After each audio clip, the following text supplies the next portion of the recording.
এয়ারপোর্টের থেকে বৃষ্টি যে এটা উঠাই দিছে, স্বরাষ্ট্রমন্ত্রী ছিল, প্রতিমন্ত্রী এরা ছিল, এরা সবাই বুঝাই দিছে আমার ভাই এবং ভাবিরে, এরা রওনা দিছে।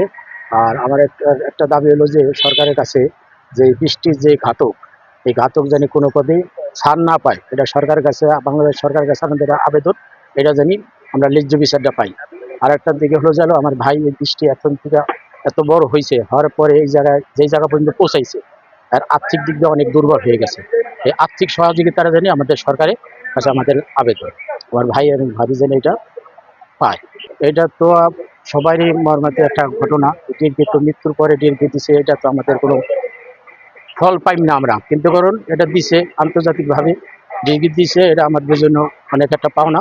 আরেকটা কথা হলো যে বৃষ্টি যে আমরা অক্ষত পেয়েছি, টুকরা টুকরা মাংস এটা পেয়েছি, এটার জন্য আমরা একটু মনটা একটু সান্ত্বনা দিছি।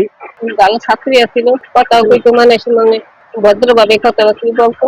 কলেজের টুকরা বিশ্বাস চাই আমরা, আমার ভাই বেড়ে দিতে ইচ্ছা মতো করতে চাই, আমার কোনো কষ্ট লাগবে না।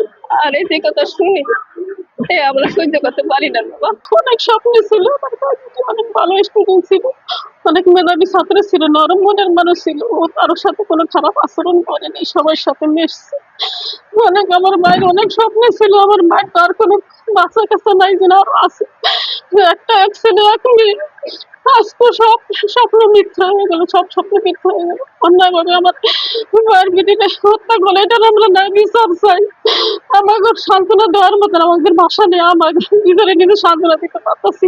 এই সম্পর্ক ছিল, আমাদের অনেক স্নেহ করতো। আমরা তো অনেক ছোট, আপু আমাদের অনেক বড়, আমাদের বংশে সবার বড়।